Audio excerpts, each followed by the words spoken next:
Halo para pecinta sepak bola, selamat datang di sesi bedah taktik kali ini. Laga 32 besar Piala Dunia kemarin nyaris aja jadi bencana bersejarah buat Inggris. Tapi secara luar biasa, skuad asuhan Thomas Tuchel berhasil membalikkan keadaan jadi 2-1 melawan Republik Demokratik Kongo.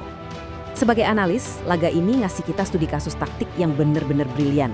Kita bakal bedah secara presisi kelemahan mereka di awal laga, gimana respons taktik Tuchel, dan tentunya sentuhan magis dari seorang Harry Kane. Mari kita mulai. Kalian tahu nggak fakta gila ini? Secara historis, kalau Inggris udah tertinggal di babak pertama pada ajang Piala Dunia, mereka itu nggak pernah menang. 0 kemenangan, 7 kali kalah, dan cuma 2 kali imbang. Itu beban psikologis yang masif banget, sebuah kutukan sejarah yang harus mereka bawa saat masuk ke ruang ganti. Jadi, kebangkitan mereka di pertandingan ini bukan cuma soal teknis di lapangan, tapi ini adalah kemenangan mental yang benar-benar monumental. Bagian 1. Bencana awal lini belakang Inggris. Coba kita ingat-ingat lagi kondisinya sebelum peluit dibunyikan. Kontras banget kan? Inggris datang dengan rekor mentereng, tak terkalahkan dalam 11 laga kompetitif bersama Tuchel. Di sisi lain, DR Kongo ada di peringkat 46 dunia, dan ini baru pertama kalinya dalam sejarah mereka mencicipi fase gugur Piala Dunia. Ketimpangan di atas kertas ini yang bikin kebobolan cepat mereka jadi sangat-sangat mengejutkan.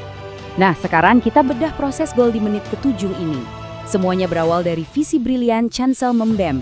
Dia ngasih umpan jauh atau switch off play yang sangat akurat. Jet Spence mendadak bingung karena dia harus jaga 2 pemain sekaligus di area tiang jauh. Ini kan mimpi buruk buat seorang bek sayap. Di momen sepersekian detik, dia milih buat ngikutin Noah Sadiki. Keputusan ini berakibat fatal karena Brian Chipenga jadi bebas berdiri tanpa kawalan dan langsung mencetak gol. Sebuah skema yang kelihatannya simpel, tapi secara brutal mengekspos celah struktural pertahanan Inggris. 0.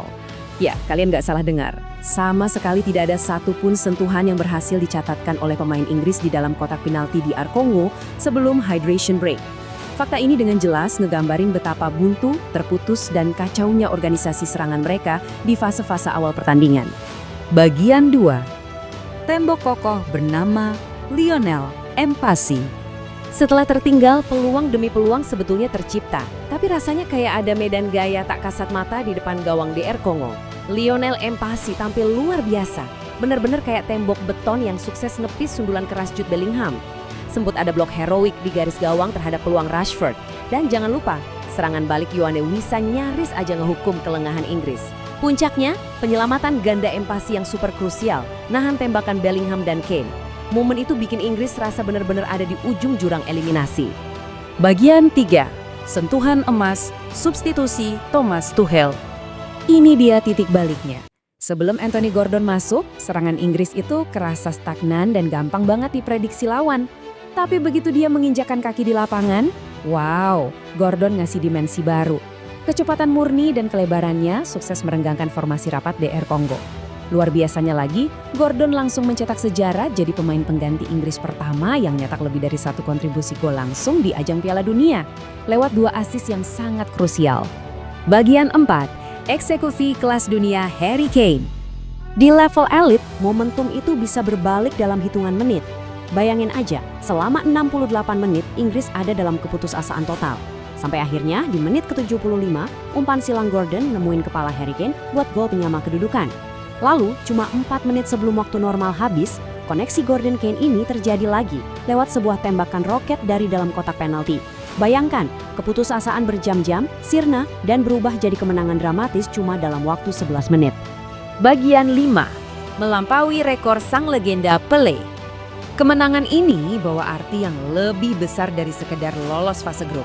Dengan 2 gol tadi, Harry Kane secara resmi melampaui rekor gol Piala Dunia milik legenda abadi sepak bola, Pelé.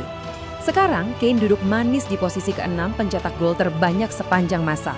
Ini adalah bukti sahih banget dari konsistensi dan insting pembunuh seorang Kane di panggung terbesar. 13 gol! Buat sekedar mencetak 1 gol aja di Piala Dunia itu tugas yang susahnya minta ampun, apalagi sampai 13 kali. Dengan angka ini, Kane udah mantep banget berdiri di jajaran striker paling elit sepanjang sejarah turnamen ini. Dan perhatikan juga angka 16 ini. Ini bukan sekedar gol, tapi total keterlibatan gol Kane artinya gabungan gol dan assist sejak dia debut di 2018. Asal kalian tahu aja nih, sejak saat itu, cuma Kylian Mbappe dan Lionel Messi yang punya rekam jejak lebih banyak dari dia.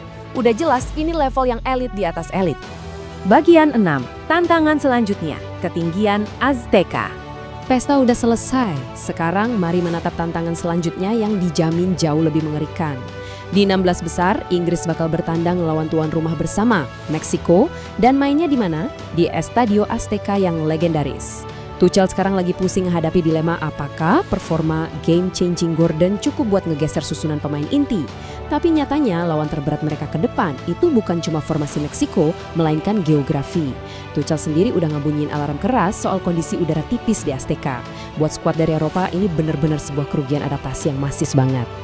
Jadi ini meninggalkan satu pertanyaan provokatif yang wajib dijawab oleh Tuchel. Kalau ngelihat betapa rapuhnya Inggris di babak pertama tadi, apakah struktur taktis dan ketahanan fisik mereka cukup tangguh buat mendaki ketinggian ekstrim Azteca dan mengungkam puluhan ribu pendukung Meksiko? Kita akan segera tahu jawabannya. Terima kasih banyak udah ngikutin sesi bedah taktik hari ini, dan sampai jumpa di analisis laga seru berikutnya.